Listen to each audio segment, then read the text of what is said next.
Bien, pues como les decía, que toda la vida tiene un principio y un final y que hemos llegado a la última clase. Comenzamos este recorrido juntos en el mes de septiembre y la verdad es que ha sido como una estrella fugaz el curso.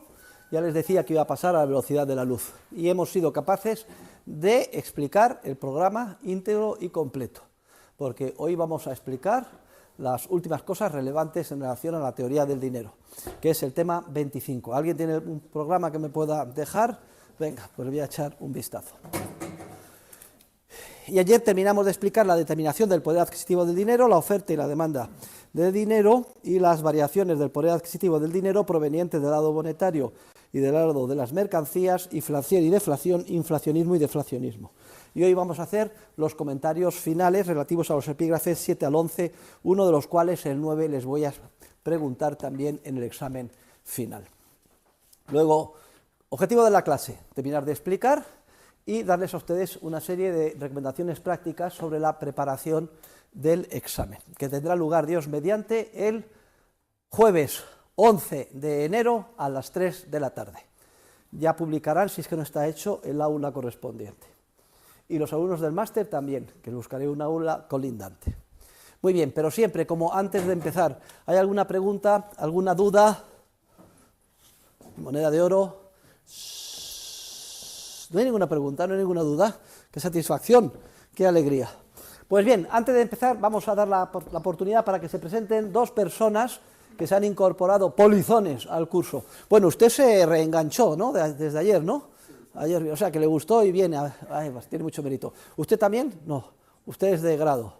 De acuerdo. Vamos a ver estas dos personas. La primera es esta. Levántese usted. Mire para atrás. Hable en voz alta. Venga, diga quién es. ¿Por qué está aquí? Venga, fuerte.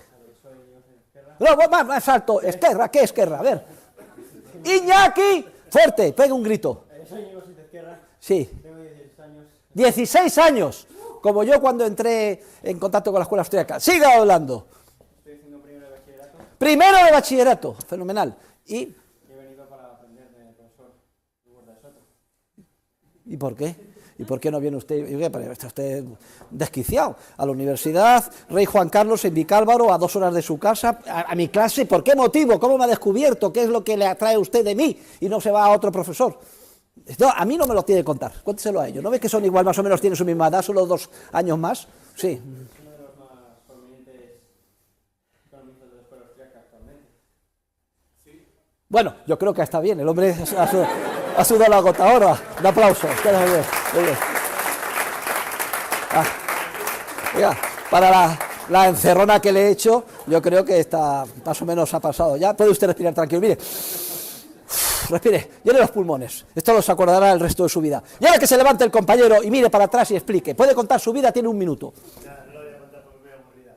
Yo me llamo Eneco, soy de Ezquerra, soy el padre de... Es Eneco de Ezquerra Republicana de Cataluña. Siga. Venga. Soy vasco y no tiene nada que ver, estudio ingeniería de informática en Deusto y vengo en esencia de chofer de mi hijo, aunque me dedico al mundo de la tecnología y si alguno está apasionado del mundo de la consultoría tecnológica, pues inteligencia artificial y todo eso. Hay 1.500 personas ya que tienen mucho... Muchas gracias, Ángel. Y evidentemente he descubierto también mi faceta narcocapitalista un poco por mi hijo y por Jesús. Muy bien. Bueno. Así que nada. Muy bien, Eneco, enhorabuena. Hombre, Eneco me hace saltar las lágrimas porque me recuerda a mi padre. Hace exactamente 50 años, yo también por una casualidad entré en contacto con la Escuela Austríaca de Economía. Explico exactamente los detalles, o los explican exactamente los detalles los dos editores del libro Homenaje, Bagus y Howden, en el folleto de avance que les repartí el otro día, ese que viene con mi fotografía. Véanlo allí.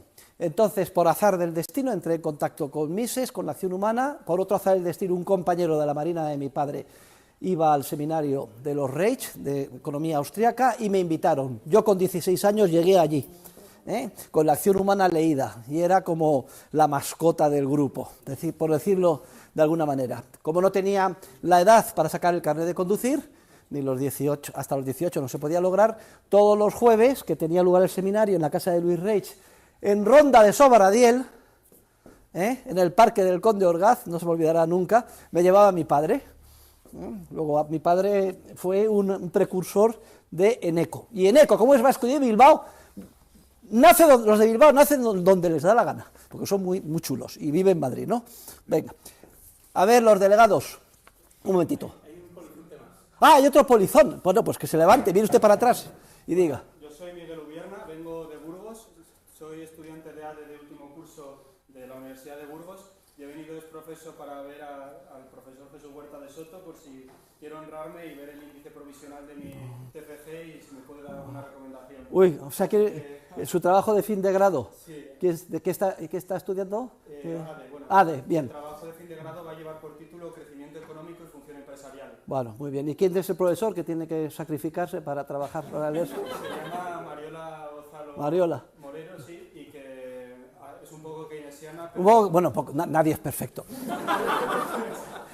Pero está al tanto de que quería venir a verla a usted para... Luego véngase, se va a quedar el máster, le vamos a dar un libro dedicado, si es keynesiana, le vamos a dar el libro de dinero, octava edición, para que se lo estudie, a ver si la traemos al redil. Hay que hacer conversos, venga. Bueno, pero keynesiana no llega a la categoría de zurda de mierda, que es la categoría... Ah, bueno, según la terminología de Milley. Pero viene usted bien acompañado, ¿no? Sí, de mis amigas. Ah, pues las amigas se van también. O sea, oiga, pero usted tiene mucho nivel de atracción. Se viene con amigas. A ver, levántese a la primera y mire para atrás. A ver, mire para atrás. Los compañeros son los que les interesa. ¿Cómo se llama, qué hace y por qué está aquí? Bueno, yo soy Micaela, estoy aquí, Economía Financiera y de Economía, y conocí a Miguel en un congreso de la Asociación Española de Alumnos de Economía y Empresa, y quería conocer a... Ah, vale. ¿Y es usted minarquista o anarcocapitalista? ¿O no sabe, no contesta? No, se puede sentar. Venga, y usted. Y ahora usted, rápidamente, que tenemos poco tiempo y muchas cosas que decir.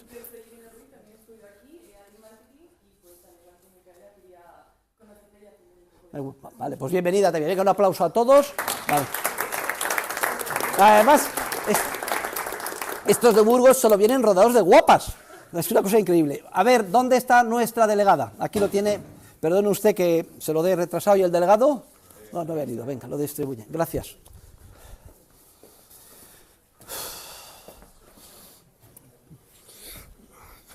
Bueno, ayer dimos una clase que creo que será memorable para todos. Está grabada. Explicamos la demanda de dinero. Nos dio pie para estudiar el teorema regresivo del dinero. Explicamos la oferta de dinero. Sobre todo la idea esencial, que el dinero, cuando se inyecta en el sistema económico, nunca se inyecta por igual a todos los agentes económicos, sino que siempre entra por unos intersticios, por unos lugares concretos, de manera que siempre son los primeros que los reciben, salen ganando a costa de los demás, y luego el dinero va mostrando y ejerciendo lo que Mises denomina su fuerza impulsora, paso a paso, por etapas sucesivas y a lo largo de un periodo de tiempo. Y a lo largo de ese proceso, el dinero impacta en el sistema económico siempre modificando la estructura de precios relativos. Son primero unos precios de determinados bienes los que suben más rápidamente que otros, los bienes que primeramente son impactados por las nuevas unidades. Se distorsiona la estructura de precios relativos, se modifica la distribución de la renta, porque los que primero reciben las nuevas unidades son capaces de comprar los bienes y servicios que adquieren a precios que todavía no han absorbido el impacto monetario, es decir, que su precio no ha subido, y salen ganando en perjuicio del resto de la ciudadanía, que ve o no, más o menos aprecia, siempre con un lag temporal muy grande, porque es de una manera diluida, sinuosa y lenta, que el precio de lo que adquieren va subiendo, mientras que sus unidades monetarias permanecen constantes. Y así hasta que se extiende por todo el sistema económico la nueva dosis monetaria, por decirlo de alguna manera, y se ajusta el proceso de mercado a la nueva relación monetaria. Es una manera muy sintética de hablar. Pusimos dos ejemplos que ilustraban este proceso. Primero, en la hipotética economía decimonónica en la que prepondera a nivel mundial una unidad monetaria única, resultado de un proceso evolutivo voluntario de todas las de los seres humanos en general, que es el oro, y vimos cómo el oro se inyectaba en el sistema económico cuando básicamente se descubría una nueva mina o un nuevo yacimiento. Y utilizamos para explicarlo una película, La leyenda de la ciudad sin nombre, que les he recomendado a mis alumnos de grado, que son de comunicación audiovisual y les encanta el cine. Como un ejemplo, es un musical protagonizado por Lee Marvin y Clint Eastwood. Y trata sobre una ciudad minera, y vimos el impacto que tiene, cómo se genera una especie de ciudad súper próspera, y con gran movimiento y vitalista, pero en el lugar más inverosímil, en mitad de las montañas, en un sitio solo rodeado de osos, frío, etcétera, por la atracción que tiene la fuerza impulsora del oro que se ha descubierto en las aguas y arenas auríferas de un río. Es precisamente como se establece el contexto de la película en cuestión. Y veíamos cómo esto va impactando, por qué se atraen recursos para hacer esa ciudad, y cómo al final, pues cuando ya se termina, se agota el oro disponible en ese río, pues la gente abandona la ciudad y queda ahí una ciudad abandonada, que decíamos era el símil de la mala inversión que genera la inyección monetaria. Que decíamos que siempre es un regalo envenenado, que España se convirtió en un erial y en el país más pobre de Europa como consecuencia de la llegada de metales preciosos cuando descubrimos América. Hicimos una digresión histórica al respecto. Y vimos que en ese caso, efectivamente, se produce ese impacto por etapas y temporal del dinero, que se conoce con el nombre de efecto Cantillon, porque el primero que lo explica con detalle es Ricardo Cantillon. De alguna manera, Rothbard dice, el gran discípulo de Mises, que el fundador de la ciencia económica es Ricardo Cantillon, en su libro Ensayo sobre la naturaleza del comercio en general, si no me equivoco. Vale, bien.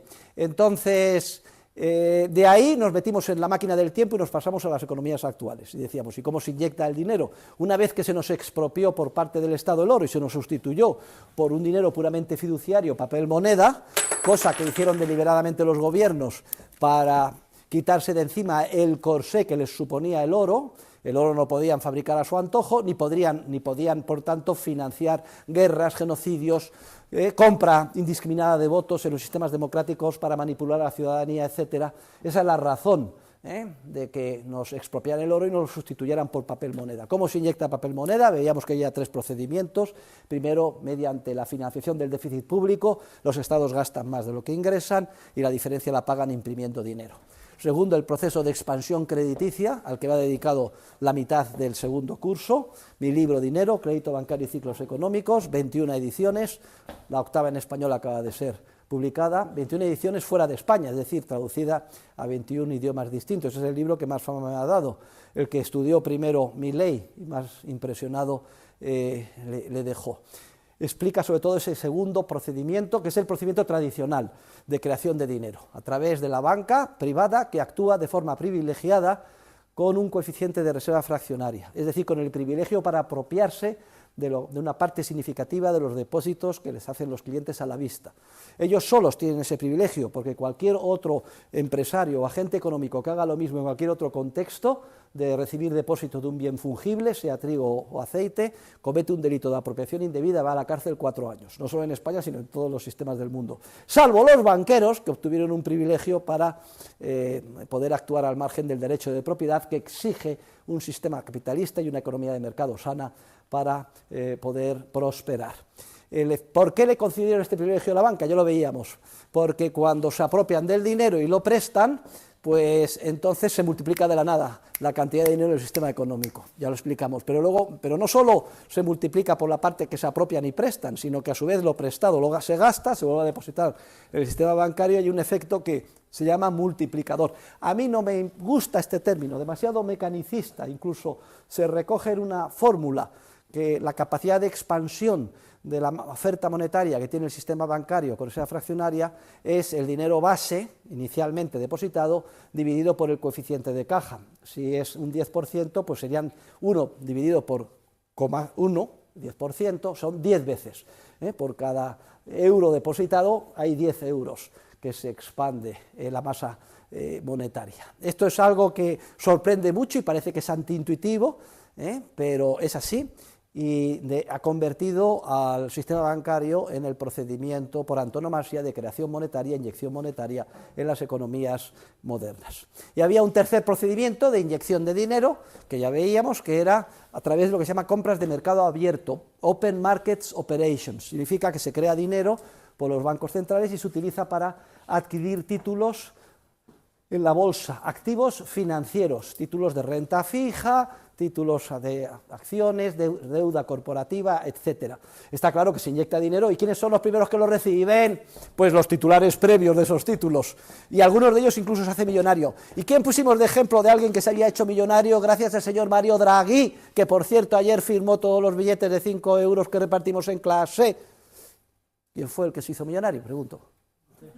Yo, me dice, pero es una manera, yo soy un millonario de pacotilla, no un millonario, Los millonarios, además, les tenemos que tener admiración, como por ejemplo los Amancio Ortega, porque salvo que sean resultado del privilegio de monopólico concedido por el Estado, etcétera, lo que hacen es poner de manifiesto que han servido a los consumidores mejor que nadie. Y en ese sentido les deberíamos de hacer un homenaje o una estatua conmemorativa en nuestras calles y plazas. Bien, luego 3 procedimientos, y decíamos que el tercero está conectado también con el primero, porque muchas veces las operaciones de mercado abierto se utilizan para adquirir títulos de deuda pública que financian el déficit, que era el primer procedimiento de creación monetaria. Y veíamos cómo esto impacta en la economía, porque aquellos que primero reciben el dinero pues salen ganando, cómo hay una distorsión de precios relativos, y lo más importante, se atraen recursos hacia esos intersticios por donde se inyecta el dinero. Y pusimos 3 ejemplos. Una compañera de ustedes hizo me acuerdo que era de subsidiada por parte del gobierno, en cualquier ámbito, no sé si eran los mineros de UNOSA, universitarios o lo que fuera. Luego teníamos alguno de Catediano, que ¿dónde está? Catediano era expansión crediticia, recibía préstamos o tutiplén como promotor inmobiliario. Y luego había un tiburón financiero, que era un servidor que recibía dinero de Draghi a las puertas, porque me compraban a precios estrambóticos lo que yo había adquirido a mitad de precio. Y veíamos cómo esto se extendía en oleadas sucesivas por el sistema económico y cómo lo distorsionaba, y lo más importante es que al final el impacto inicial atrae recursos escasos, de manera que se inician inversiones. En el caso del promotor inmobiliario poníamos como ejemplo la Seseña, es decir, esa ciudad fantasma construida por el Pocero, que por cierto era el dueño del barco más grande que yo he visto en mi vida, no era de un árabe, era del Pocero, hay que joderse. Que luego lo mismo pasaba en Asturias cuando recibía las subvenciones, o en el caso de los financieros desalmados de Wall Street, que están todo el día demandando que los bancos centrales bajen los tipos de interés, inyecten dinero, pero ojo, inyecten dinero comprándoles a ellos sus títulos, no distribuyéndolo de manera por igual a todos. Y aquí ya vino el show, que supongo que habrá quedado convenientemente grabado en la película, de la distribución del dinero, de mi oferta monetaria que me traje, y había 2 procedimientos. Distribuirlo por igual a todos, es el símil del sinvergüenza de Milton Friedman, el helicóptero de Friedman. Digo sinvergüenza porque copió literalmente lo que había dicho David Hume sin citarle. Es decir, si se distribuye el dinero por igual a todos, no tiene ningún efecto, no tiene ningún efecto real significativo, su fuerza impulsora queda diluido. Es lo que decía Hume, si todos nos levantamos al día siguiente con el doble de saldos de tesorería, es más rica Inglaterra, dice, de ninguna manera, tenemos los mismos medios de producción, factorías, granjas, etcétera, somos igual de ricos o pobres que el día anterior. Lo único que sucede es que nos lanzamos con una ilusión monetaria a comprar y por tanto ese incremento de la oferta uniformemente distribuida por igual entre todos hace que el poder adquisitivo de la unidad monetaria se hunda, lo cual nosotros lo visualizamos en forma de un crecimiento generalizado de los precios de los bienes y servicios de consumo y factores de producción que se intercambian por unidades monetarias.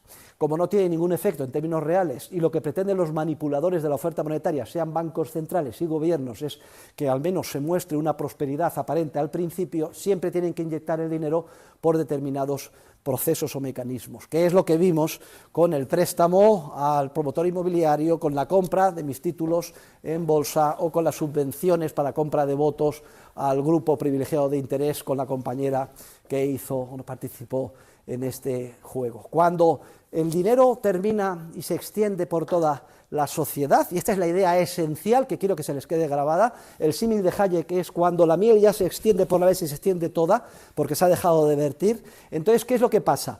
Llega al bolsillo de los consumidores y ellos manifiestan una demanda, una estructura de demanda que no coincide, subrayenlo bien, con la que previamente se ha construido cuando se inyectó el dinero. Esa estructura de demanda no patrocina, no demanda la seseña construida, hoy convertida en una ciudad fantasma, igual que la ciudad fantasma de Alaska, de la leyenda de la ciudad sin nombre. Pero claro, esa seseña ya es irreversible. Ya están ahí los inmuebles, si bien abandonados, ya es una mala inversión que equivale a tirar por la ventana recursos escasos de la sociedad. Quiere decir que lo que pone de manifiesto el proceso, una vez que se agota el efecto inicial de la fuerza impulsora del dinero, es que no hay una distorsión, una falta de ajuste entre lo que demandan los consumidores y la estructura productiva real que se ha generado previamente como consecuencia de la inyección monetaria artificial y que ahora se pone de manifiesto que es insostenible.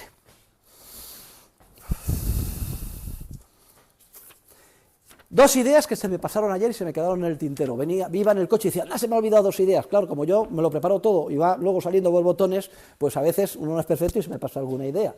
Estudiábamos y decíamos que el dinero siempre está cambiando en su precio, su poder adquisitivo, pero que en circunstancias normales las variaciones de ese poder adquisitivo son relativamente pequeñas e irrelevantes. Quiere decir que mientras no se produzcan cambios muy súbitos y volátiles en el poder adquisitivo del dinero, puede seguir cumpliendo perfectamente su función, podemos seguir calculando en términos de cálculo económico, etcétera, y sin que se distorsione y se produzcan malas inversiones. El problema es cuando la oferta monetaria crece o se contrae de una manera súbita. Y eso es algo que solo puede suceder como consecuencia hoy en día del dinero nacionalizado y expropiado por los gobiernos y bancos centrales, que de pronto, con cualquier pretexto, por ejemplo, están deseosos que haya una catástrofe, una emergencia, como puede ser el COVID, deciden inyectar en 2 años un incremento del 40% en la oferta monetaria. Y esto distorsiona completamente todo y es lo que ha producido estos 2-3 años de inflación que todos hemos experimentado.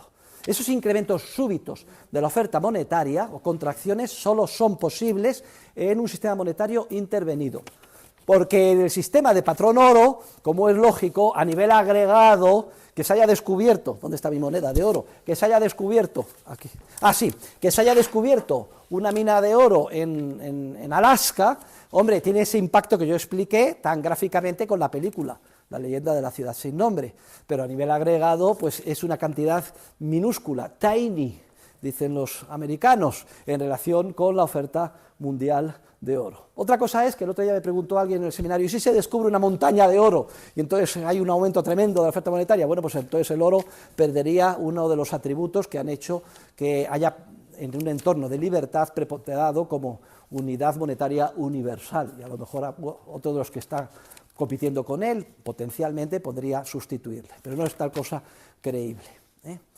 La gran paradoja, lo explica Mises muy bien, es que los teóricos monetarios en el siglo XX pugnan porque se desarrolle una mayor actividad de los bancos centrales y sobre todo se cree el nuevo Banco Central en Estados Unidos, que se crea el 23 de diciembre de 1913. Se conoce con el nombre de Reserva Federal. Y uno de los pretextos de la creación de los bancos centrales es: vamos a crear bancos centrales para estabilizar el poder adquisitivo de la unidad monetaria, que no es perfecto y vemos que va cambiando poquito, sube y baja, vamos a estabilizarlo. Esto fue una trampa semántica, porque desde que se crean los bancos centrales se empiezan a experimentar las mayores variaciones en el poder adquisitivo de la unidad monetaria como nos habían visto en la historia. Efectivamente, creaciones masivas de dinero, etcétera. Y luego, cuando les expliqué la inflación y la deflación, la idea era muy importante, que el poder adquisitivo o precio del dinero varía como consecuencia de mutaciones por el lado de las mercancías o mutaciones por el lado del dinero. Las mutaciones por el lado de las mercancías dan lugar a variaciones puntuales del poder adquisitivo en relación con la mercancía afectada. Si hay una oferta muy buena de patatas, porque hay una cosecha estupenda, o de trigo, entonces el precio del trigo cae, se hace muy barato. Esto quiere decir que el poder adquisitivo de la unidad monetaria en términos de trigo pues crece. Bien, pues puntualmente se ve afectado el poder adquisitivo, pero en relación con las mercancías, que continuamente oscila su volumen de producción según a lo largo del proceso. Es muy raro que haya una variación del poder adquisitivo por el lado de las mercancías que afecta a todas las mercancías, eso es rarísimo, salvo que hubiera un cataclismo universal o nos atracaran los extraterrestres, que es lo que deseaba el premio Nobel Krugman para salir de la gran recesión, siguiendo las prescripciones keynesianas. Dice, eso sería lo mejor para la economía porque habría una movilización de gasto público que nos sacaría a todos de la pobreza. Hay que estar loco y tener un premio Nobel para decir semejante barbaridad como el señor Krugman. Luego, por tanto, las variaciones en el poder adquisitivo producidas por el lado de las mercancías son relativamente inocuas, solo afectan puntualmente a las mercancías que se vea afectada su oferta y su demanda.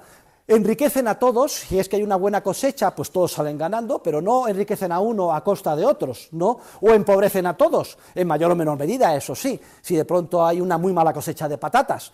Bien. Y esto es radicalmente distinto de lo que sucede con las variaciones del poder adquisitivo de la unidad monetaria que tienen su origen en el lado monetario, es decir, no en lo que sucede en la estructura de producción de bienes y servicios reales, de consumo, factores de producción, sino en la oferta y la demanda de dinero. Porque cuando se produce una mutación por el lado monetario, por ejemplo, en forma de incremento de oferta monetaria, entonces vemos que a la larga el efecto es que los precios en general terminan todos subiendo. Bien es cierto que unos más que otros, y además unos antes que otros. Ese es el proceso por etapas que he explicado antes. Pero cuando ustedes vean que son en general todos los precios los que se ven afectados, ya tienen ahí un indicio de que la mutación tiene su origen en el lado monetario, no en el lado de las mercancías. Y otra diferencia esencial, las mutaciones en el poder adquisitivo del dinero, que tienen su origen en el lado monetario, siempre producen un proceso de redistribución de la renta, en el que unos salen ganando, ¿quiénes? Ya lo he dicho varias veces, los que primero reciben las nuevas unidades, a costa de los demás que salen perdiendo. Esto es radicalmente distinto de las mutaciones del poder adquisitivo por el lado de las mercancías, en el que o bien todos ganan, si hay una buena cosecha, o todos pierden, en mayor o menor medida, si hay una mala cosecha, pero no hay una redistribución. Si hay una buena cosecha, no es que ganen unos a costa de los demás, no, ganan todos, unos mucho, otros algo, otros poco, otros medianamente. En cambio, las mutaciones por el lado monetario, siempre hay unos que ganan, los que primero reciben el nuevo dinero, a costa de los demás, y esos que salen ganando o que intuyen que van a salir ganando son un corifeo inmenso, casi insoportable, que no hace más que presionar a los responsables de la oferta monetaria para que inyecten dinero. Y esto es lo que nos explica, lo que podemos conocer con el nombre de interpretación inflacionista de la historia. Hay un sesgo a favor de la inflación, que ustedes verán a lo largo de su vida. Todo el mundo está en contra de la deflación, en cambio la inflación siempre se considera que es buena. ¿Y esto por qué es? Hay muchas razones sociológicas que lo pueden explicar. Una de ellas es el odio a los acreedores, es decir, los que nos prestan y entonces tenemos que devolver el dinero, y entonces claro, nos interesa devolvérselo en unidades que tengan menos poder adquisitivo. Hombre, no vamos a llegar al extremo de los pogroms, ya saben ustedes lo que eran, ¿no? Los que masivamente, cuando estaba prohibida el préstamo con interés, porque se consideraba que era un pecado de usura, iba uno al infierno, pues solamente podían ejercer esa actividad los gentiles, o al menos no cristianos, es decir, los judíos, y eran los judíos los banqueros. Y claro, una manera para conseguir el olvido universal de deudas era cortarles la cabeza regularmente en un pogrom, es decir, una matanza de judíos. Hombre, hoy no llegamos a eso, pero sí que hay odio a los acreedores, y una manera de burlar el préstamo es pues devolvérselo en unidades monetarias mucho más depreciadas, de poder adquisitivo mucho más bajo, y por eso, como son mayoría los deudores, siempre presionan para que haya inflación y perjudicar a los acreedores. También están los grupos diferentes de interés que se consideran que van a salir ganando porque van a recibir las primeras inyecciones monetarias. En primer lugar, como expliqué ayer en varios casos. Luego está el hecho de que la inflación es un impuesto oculto que les viene de maravilla a los gobernantes. Porque los gobernantes siempre están restringidos en cuanto al gasto por el importe de los impuestos que perciben. Los impuestos son poco populares, pero han descubierto un impuesto sinuoso, un impuesto que no tienen que llevar al Parlamento, un impuesto que les permite, sin obtener la ira de los ciudadanos, financiar lo que quieran, y ese impuesto se llama inflación. Les permite financiar guerras, y la subvención, la compra de votos de ese sistema corrupto que es la democracia, un sistema consistente en compra de votos con dinero robado previamente, esa es la definición correcta de democracia, ¿no? Por eso hay una especie de confabulación. También los empresarios les encanta esto de la alegría inicial, porque parece que, joder, cuando los precios suben, que eso es good business, ¿no? Que hay prosperidad. Los sindicatos también están encantados con la inflación, pueden vender incrementos nominales de los salarios año tras año, justificar su existencia. Gobiernos encantados porque se financian casi gratis, empresarios encantados, sindicatos encantados, grupos privilegiados de interés encantados, deudores encantados, al final banqueros encantados porque se forran a hacer expansión crediticia, crean de la nada dinero y luego exigen que se les devuelva el dinero de verdad y además con intereses. Todo el mundo feliz con la inflación. Y que a nadie se le ocurre hablar de deflación, salvo el profesor Huerta de Soto, que le ponen de hijo de puta para arriba entonces. Pero lean mi artículo sobre la paranoia antideflacionista y verán esto. Esto explica por qué hay ese sesgo proinflación en todos los niveles en la sociedad y a nivel académico. Y esto es algo que ya les debería a ustedes, que nos tienen un pelo de tontos, de despertarles su inquietud. Algo raro hay, algo huele a podrido en el reino de Dinamarca. ¿Quién dijo esto? ¿Qué obra de teatro famosa? Hamlet, de William Shakespeare. Muy bien, oiga, se le ve que ha visto usted también la gran cultura de estos alumnos de grado, ¿no? Algo huele a podrido en el reino de la sociedad y de la ciencia económica, cuando todo el mundo de manera universal recibe con los brazos abiertos a la inflación, y en cambio todo el mundo de manera universal, menos yo, y a lo mejor el señor Milley y los austriacos, claro, están en contra del inflacionismo. Esto es lo que Mises explica en el epígrafe correspondiente, que ustedes han leído con el nombre de Interpretación inflacionista de la historia. Y luego hay dos epígrafes adicionales que tienen interés, uno sobre los llamados medios secundarios de intercambio. Los medios secundarios de intercambio no son medios de intercambio, no son unidades monetarias, pero son unos medios muy fácilmente convertibles en unidades monetarias, como por ejemplo préstamos a corto plazo, vajillas de oro, en la época del patrón oro o de plata, etcétera. Son muy fácilmente liquidables en dinero. Entonces los medios secundarios de intercambio tienen, como si dijéramos, una prima adicional en su precio, precisamente por la facilidad que tienen de convertirse en unidades monetarias, pero no son unidades monetarias, no confundamos esto, no son unidades monetarias. De hecho, no hay una curva de tipos. Lo de la curva de tipos es simplemente una rule of thumb de un tendero o el responsable de un chiringuito financiero o un banquero. No existe tal cosa como la curva de tipos. Ellos dicen sí, porque los tipos de los activos financieros a corto plazo es más bajo, luego va creciendo y conforme es más largo el tipo es más alto. Mire, una cosa es la regla practicona de que tenga usted para enfrentarse en su vida, y otra cosa es la teoría económica. Lo que hay es un flujo continuo a un tipo de interés que recoge la tasa social de preferencia temporal con un tipo único. Lo que pasa es que los activos financieros a muy corto plazo son medios secundarios de intercambio y tienen una prima de liquidez. Como se pueden convertir fácilmente en dinero, entonces esa componente de esa prima reduce el tipo de interés. Y los activos financieros a muy largo plazo tienen mucho mayor riesgo de que se vean afectados por la inflación el día de mañana y acumulan una prima inversa positiva por inflación, que hace que el tipo nominal de interés sea más alto. Pero no se dejen engañar, el flujo de ahorro es uniforme, continuado, en función de la tasa social de preferencia temporal. Los diferentes agentes económicos que ahorran y deciden dejarlo de hacer en el mercado, lo que hacen es intercambiar su papel por otros que se incorporan y así sucesivamente. Este es el famoso debate que tienen ustedes en el que mi mano derecha, Herr Dr. Philipp Bagus, demole al tibio socialdemócrata del profesor Juan Ramón Rayo. No me puedo extender, pero tienen ustedes el antirrayo, donde explica con todo detalle los detalles de esta cuestión. Y el Rayo, que está muy picado, está escribiendo el anti-antirrayo, a que se le contestaba con el anti-anti-antirrayo, y así sucesivamente, per secula seculorum, amén. Porque Rayo, que es uno de más queridos discípulos y que en el coincido con todo, menos el tema del dinero, que es una pena porque es el más importante, pues es un hombre muy constante y tozudo, cosa que es una virtud, salvo cuando uno está en el error, como este caso.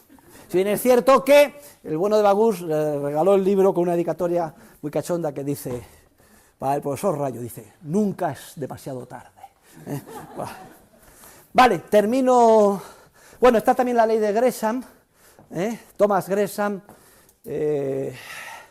fue encargado de retirar con unas letras pues unos millones de ducados en Sevilla en el siglo XVI, y tenía todos los permisos, etcétera, y resulta que llega a Sevilla y dice que no puede retirar ese dinero porque entonces iban a quebrar todos los bancos de Sevilla. Yo lo explico con detalle en mi libro Dinero, Crédito Bancario y Ciclos Económicos, pero hay una ley, esto se llama epónimo, ¿no? Las leyes científicas que tienen el nombre de una persona, se llama la ley de Gresham, que dice que la moneda mala expulsa a la buena que se atesora. En realidad es cierto, pero en realidad no es sino una aplicación práctica del efecto que tiene establecer precios máximos, que generan siempre un precio máximo inferior al que fijaría el mercado, pues escasez, porque a ese precio hay muchísima demanda del bien en cuestión y muy poca oferta del bien en cuestión.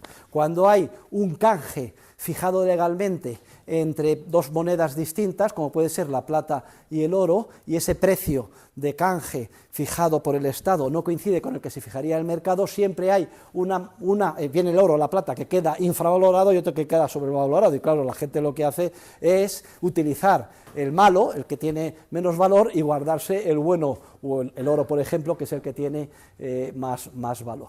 La ley de Gresham es interesante porque no es sino una aplicación al caso concreto del sector monetario de los efectos que tiene la fijación de precios máximos. También la estudia como epígrafe separado Mises en este último tema. ¿Y cuáles son las ventajas del patrón oro? Bueno, Mises era especialista en este tema, le nombraron asesor monetario en la Sociedad de Naciones, que fue la sociedad precursora de la ONU, que se cargó un demente que se llamaba Woodrow Wilson, el presidente de Estados Unidos. Acaba de publicar una biografía sobre él, demostrando que estaba absolutamente desquiciado y loco. Él es el que propone la fundación de la Sociedad de Naciones, y cuando llega y se la sirven en bandeja, por una cuestión de un prurito, de una envidia, etcétera, con otro político, etcétera, va y veta que lo apoye Estados Unidos. ¿Qué distinto habría sido el mundo? O sea, pequeñas causas producen grandes efectos, si Estados Unidos hubiera refrendado la Sociedad de Naciones. Bueno, lo de Wilson no tiene nombre, si alguien tiene interés que se compre esa biografía y que se lo estudie. Pero ¿cuáles son las ventajas del patrón oro? Y cuando hablo del patrón oro me refiero al patrón oro de verdad. Yo a veces lo llamo puro patrón oro clásico, en el que se utiliza el oro como medio de intercambio, y si tiene mucha capacidad adquisitiva tendremos que utilizar goldbacks, como vimos ayer, etcétera, y circula el oro libremente, y en el que los bancos actúan con un coeficiente de caja del 100%. Durante mucho tiempo en la Revolución Industrial había patrón oro, pero con bancos con reserva fraccionaria.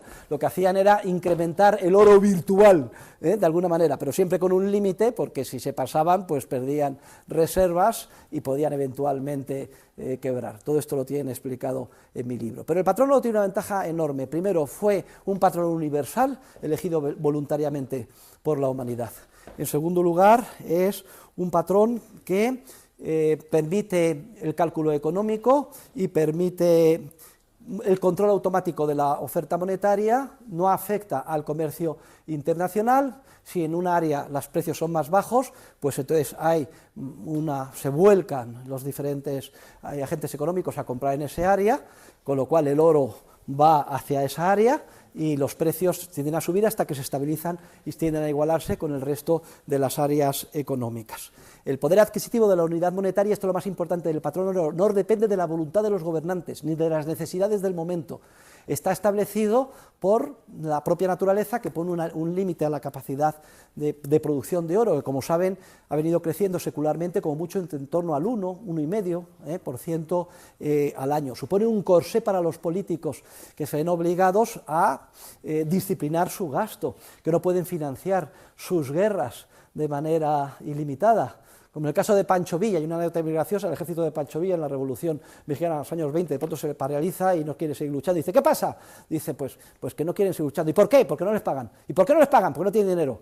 ¿Cómo que no tienen dinero? Ándale, vamos a solucionarlo. Cojan ese cañón, ¡bum! ¡Pum! Peguen un cañonazo a la puerta de ese banco, ahí estaba en un pueblo, banco de tal, entraron y llegaron. ¿Qué hay aquí? Una máquina. ¿De qué? De imprimir certificado de depósito, de papel moneda. Pues venga, pónganla en marcha. Imprimieron la cantidad de papel moneda, pagaron a todos los soldados y los soldados se quedaron tan tontos y eran tan idiotas, tan gilipollas, que se quedaron muy contentos con sus fajos y siguieron luchando. Fíjense ustedes lo que es la ilusión monetaria. Eso no se puede hacer con el oro, la tan ansiada piedra filosofal que se buscó con ahínco durante el medievo, una piedra que flotando con ella se convertía todo en oro. ¿Por qué querían los gobernantes la piedra filosofal? Para gastar, financiar sus guerras.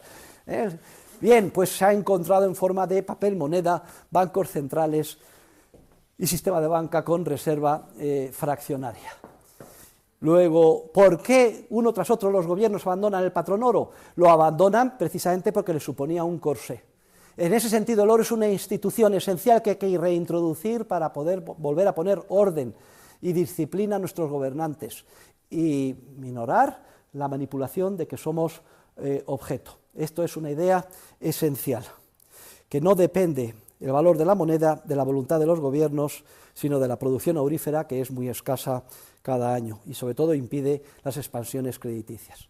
Después del patrón oro vino un patrón oro de broma, que era el Gold Exchange Standard, en el que ya no se permitía, digamos, utilizar en los intercambios el oro, sino que como mucho se permitía las liquidaciones en barras de oro entre bancos centrales.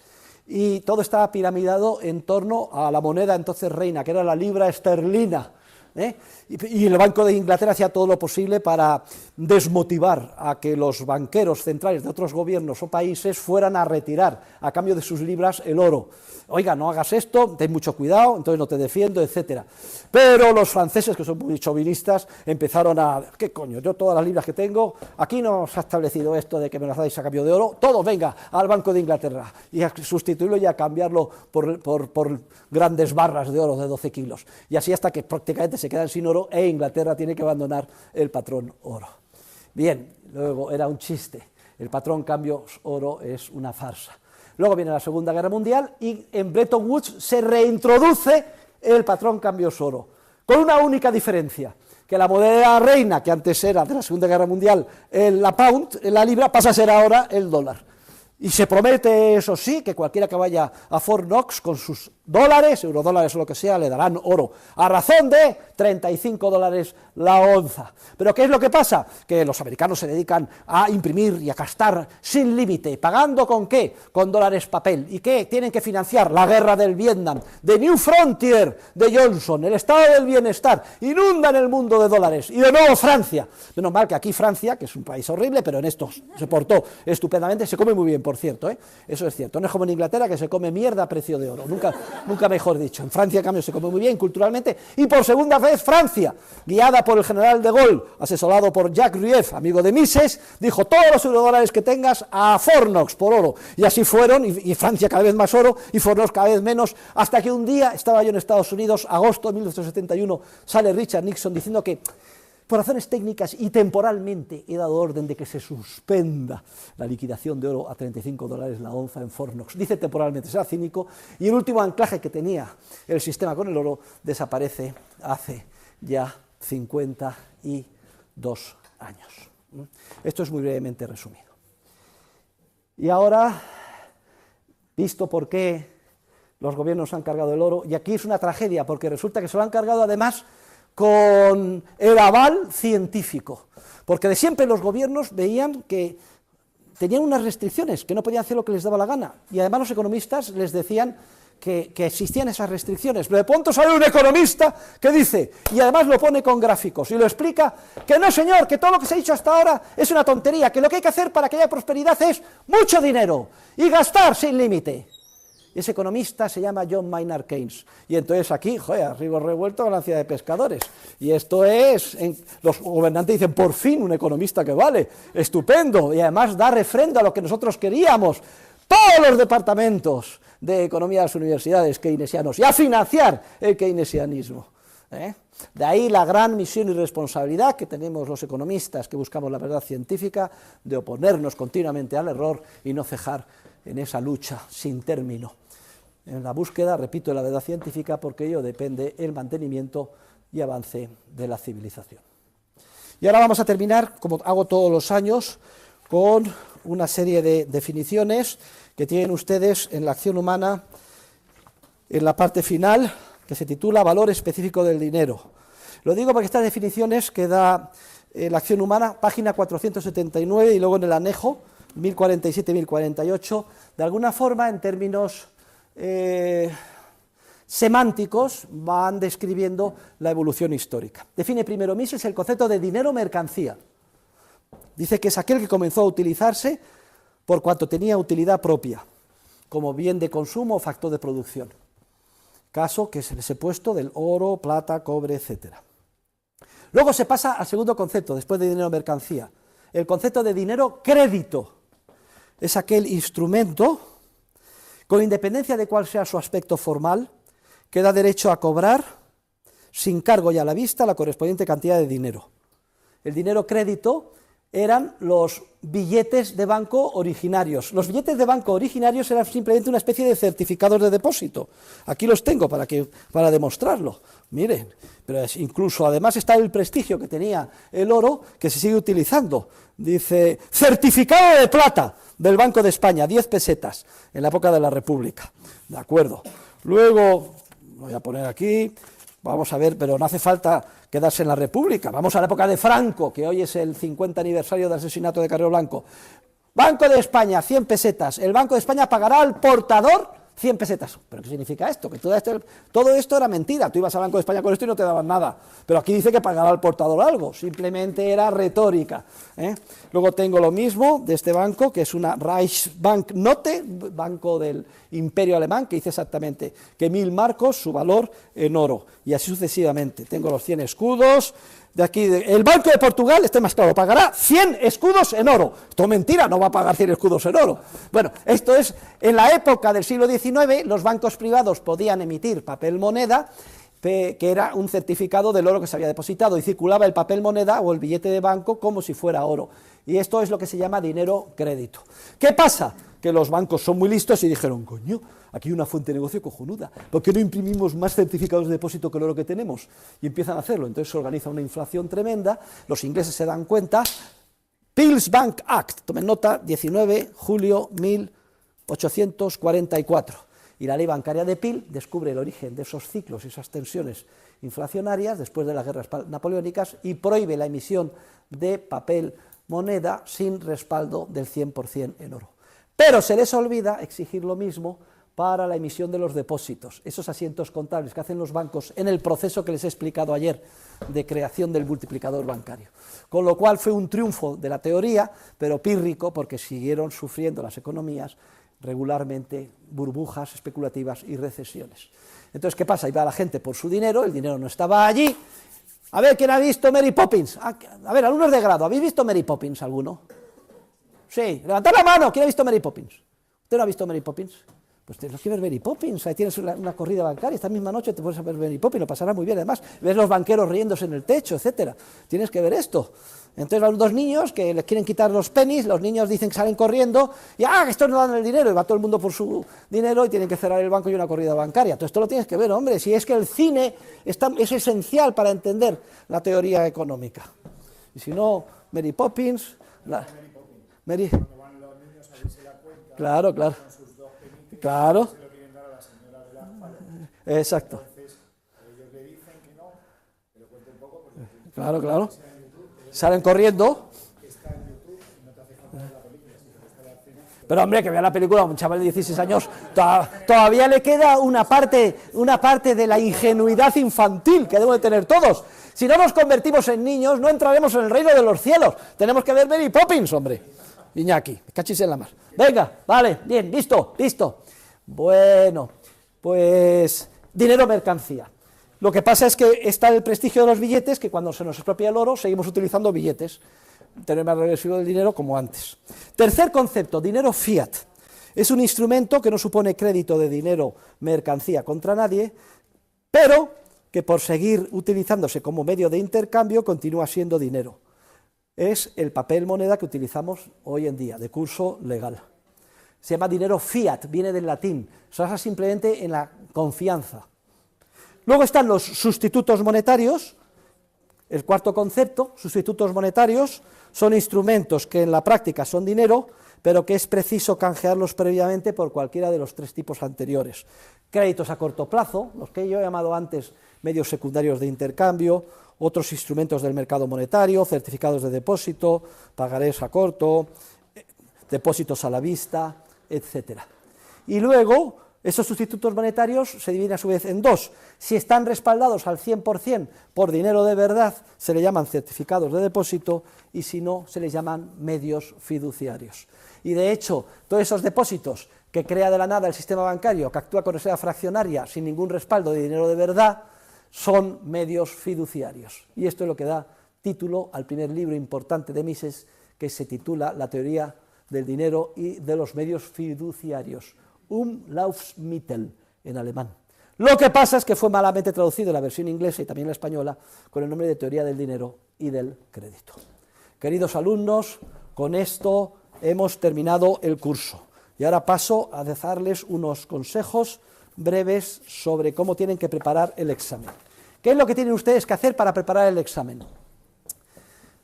Bueno, pues se supone que a lo largo del curso han hecho las lecturas, han seguido mis clases, luego han subrayado en los libros, han memorizado las ideas esenciales, ahora tienen que circunscribirse en las 60 o 50 preguntas que dicen memorizar, y esas, volvérselo a leer, coger los apuntes y memorizar. ¿Cómo se memoriza? Muy sencillo, van ustedes desde el principio hasta el final, luego tapan apuntes y libro y reproducen en voz alta, y si están en la biblioteca en bajines, la idea desde el principio hasta el final. ¿Qué les va a pasar? Pues que en la tercera idea se van a quedar atascados, no les va a salir el término, se van a distraer o lo que sea. Entonces, ¿qué hacen? Vuelven a abrir otra vez y van desde el principio hasta el final. A la segunda vez vuelven a cerrar, seguro que llegan hasta la quinta idea, pero se quedarán atascados también a mitad. Vuelven a abrir y así hasta que sean capaces de reproducir en su mente desde el principio hasta el final. Lo que significa que hay que codos y memorizar. Solo se puede aprender de memoria lo que se ha entendido perfectamente con carácter previo. Y ustedes, después de la lectura, asistir a clase, mis explicaciones y el estudio, van a arrasar. Pero nada de venir aquí a ver qué me entra por aquí y por allá y a ver de qué me acuerdo. No, tienen que estudiar de esta manera. Y cuando hayan sido capaces de hacer esto con este epígrafe, lo hacen con el siguiente y con el siguiente. Tienen ustedes que estudiar aproximadamente 40 o 50 horas. Para hacer esto, cójanse un cuadernito de horas de estudio, que es lo que hacía yo, tal día, tal hora, 5 de la tarde, 5 a 7, profesor Huerta de Soto, temas tal a tal, y así sucesivamente. Tienen tiempo hasta el día 11, y también otras 40 o 50 horas con el resto de las asignaturas. Y luego, muy importante, el día antes del examen, por la noche y por la mañana, tiene que hacer un repaso a la velocidad de la luz de todo, porque tenemos una gran capacidad, 150.000 millones de neuronas, visualizando las ideas esenciales.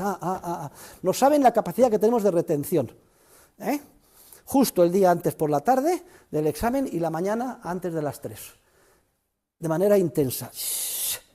Luego en el examen yo les pondré en filas, va a haber 11 exámenes distintos, cada uno de ellos va a tener 2 preguntas y voy a dar en torno a la hora para contestar, aproximadamente deberán dedicar media hora a cada pregunta.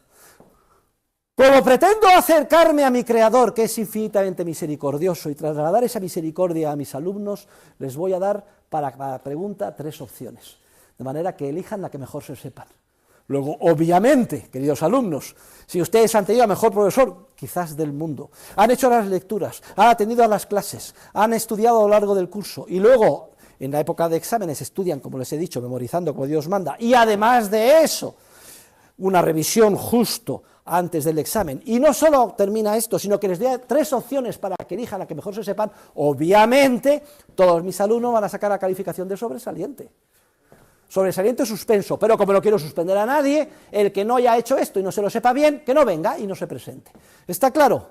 Los alumnos que van a sacar todos sobresaliente y que además presenten el trabajo final para subir nota que está explicado en el programa, obtendrán matrícula de honor. Y como estoy deseoso de dificultar la consecución del objetivo del déficit público a la presidenta Ayuso, quiero dar el máximo de matrículas de honor. Pues aprovechen la oportunidad, hijos. Y de paso recibirán ustedes cada uno una carta firmada por el catedrático con un libro regalo, poniéndoles a ustedes por las nubes, diciendo que, querido fulanito, has tenido usted un curso maravilloso, has sacado sobresaliente, etcétera. Se le enseñará a sus padres y sus madres llorarán físicamente y dirán, pero si yo pensé que mi hija era una zoqueta y ahora veo que es premio Nobel. ¿Qué les cuesta a ustedes dar esa felicidad a sus progenitores? Solamente estudiar un poco y hacer lo que yo digo. Si ustedes hacen lo que yo digo, triunfarán en esta asignatura y en todas. Si no lo hacen, fracasarán. ¿Está claro cómo hay que preparar el examen? Obviamente, si alguien me contesta una pregunta malamente y he dado 3 opciones, yo supongo que las otras 2 no tienen idea. Directamente le suspendo. ¿Está claro, no? Es que voy a dar 3 opciones. ¿Está claro? ¿Hay alguna pregunta en relación con el examen? Ese día tienen que venir con recado de escribir, que es una manera cursi, casi medieval de referirse al bolígrafo, entonces no existía, y el programa no iluminado.